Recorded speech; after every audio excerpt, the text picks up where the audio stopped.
Oh yeah, sexy biscuits. Nice. Long Boy Blues, 1975. A YouTuber is on the rise. Reviewing games late at night and sometimes friends used to bug him. Long Boys Blues, 1975.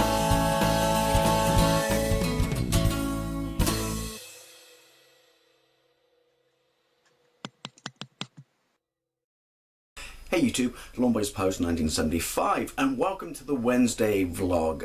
You read the title. Yeah, bit of a random one, but Mama always said that random is as random does, and you know, why can't we have these moments? By the way, it's my vanity moment, which is, oh, the humidity is just making my hair so bouffant. I don't like it. Go back to normal. I want to live in a world where it's perfectly fucking 12 degrees and slightly overcast and raining, because I'm fucking hating the summer. That said, we had thunderstorms tonight and we got them coming for the next 4 days, and they knock out my internet and my power, so every, you know, sort of media device I own is currently on charge. We're talking laptops, we're talking you know, Android pads and shit like that, because what can I say? I'm lame, I'm boring. If I have to sit in a blackout with nothing to watch, you know, like movie wise and shit like that, then I'm gonna go crazy. Anyway, that's not what this podcast, that's not what this vlog is about. I think it's safe to say that everyone, and it's not a bragging thing or, you know, self-promotional thing, but I think it's safe to say that everyone has that story tucked away somewhere with themselves, you know, maybe back in the day. Well, that's what I'm talking about, that your mates don't believe. And this came up because I had a conversation with a mate on Facebook today that I haven't talked to since I was literally a kid. He added me into Facebook, but we haven't really chatted, and then we had a final big chat and we talked about the shit we did, because we went to school together and we went to college together. And it was, do you remember the Body Count gig? Now, I don't know if you remember Body Count. Body Count was Ice-T's metal band. That was a good year, by the way. I loved his album, Home Invasion. I really did.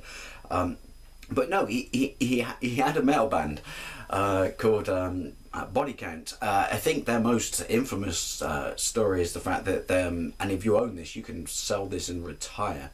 The original cut, the album, had a song called Cop Killer on it, and then because of political correctness and, you know, pressure from, you know, outside sources, he was forced to drop this, so that track was knocked off. But the album was out there for a bit. It really, really was. So if you own Body Count's album with Cop Killer on, seriously, that's a slice of fried gold, and you can retire on that bollocks. Yeah, but sorry, I'm moving away from the point. But all I know is I was a massive, massive fan of, you know, Ice-T. He had this brilliant TV show on Channel 4 on Friday night. Does anyone else remember what the show was called, so I can find it on YouTube? Fuck, what was it? And it was made for the UK. Oh God. Anyway, Ice-T, you're a legend in my you know, leaving school, pre-college years. I loved and adored you, and yeah. But anyway, I digress. Yeah, so they came to a really, really small, pokey, they came to a, how did I say this, hall in Bristol University called the Anson, I don't know why I'm doing quotation fingers, called the Anson Rooms. And so yeah, Ice-T came there with Body Counts. And there are two things about this story that always blow my mate's mind, and they call me a liar. It's you know, if we had mobile phones back then, well, we didn't, which was a precious time, but if we did, we could have filmed this shit, and so I could back my story up. But yeah, so they came to the Anson Rooms, which holds about, I don't know, 400 people or something like that. It's not massive, and yeah, it was epic, and everyone was going batshit crazy, and we were all fueled on booze because we were fucking students and shit, and the bar had for 2 for 1 because it was a student bar. That's what they do. I mean, that's what student bars do. They get the students pissed. Why would you learn and educate yourself when you can get trolleyed? And yeah, so we're in there. We're rocking out with this. Oh, well, that's a really bad phrase. We're rocking out with you know, body count, and then the crowd surfing started. And you got to understand that the answering rooms wasn't really, you know, we're not talking Glastonbury or like, you know, big like Tea in the Park or festivals like that. So the only thing that was separating the band from the crowd was a really thin, literally those fucking metal gates they stick at the side of marathons. That was all it was. And yeah, and they had 3 really big burly, you know, bouncers. And yeah, so we all went crowd surfing. And I remember watching my mate go crowd surfing. And he fell over, you know, the barricade, and then the bouncer just went, and he was built like a brick shit house, so he just went, and he was like, oh, I'm gone, bye, I'm gone, thank you, love you band, bye. And so I thought, I'm going to do some of this, I want a slice of that pie. So I went crowd surfing, and I fell over the barrier, but I accidentally hit the bouncer. So, and I had long hair at the time. What a surprise. And it's cool, but it really fucking hurt at the time. He picked me up by my hair. What a strong man. He was like fucking Hercules. He picked me up I shit you not, I'm not making this crap up. Picked me up one-handed like that, yeah, off the floor. So I'm like 2 inches off the floor, and he's holding me by my hair, and my eyes are watering like that. Like they're just squirting because it was so painful.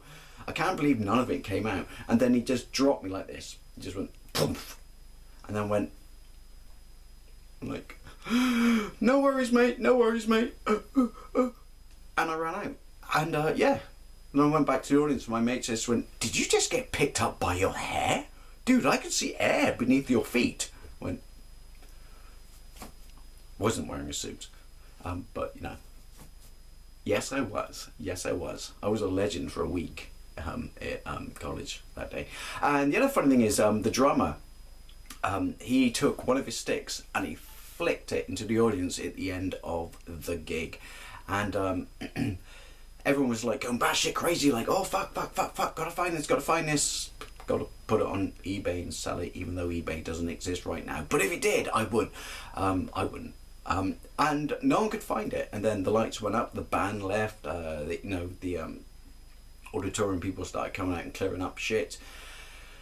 And my mate Sam walked, he said, oh God, I got to take a piss. And he walked to go and take a piss, and he tripped over something, and then he just picked it up and just went, fucking drumstick. And then went, fucking drumstick. Sam, if you still have that, tell me, because seriously, well, you could never prove it, you know. American Pickers aren't going to buy it because it's not signed, but it was epic. It was just a great night. It was just a great night. And then we all went to a bar and got pissed out of our faces. But tell me what your story is. You know, the story that people, it means something to you but may not mean anything to anyone else. But tell me what your pointless, stupid story is that remains in your heart as a warm, fuzzy, glowing, you know, memory and shit like that people don't believe when you tell them. Anyway, thank you very much for watching, and I'll see you later.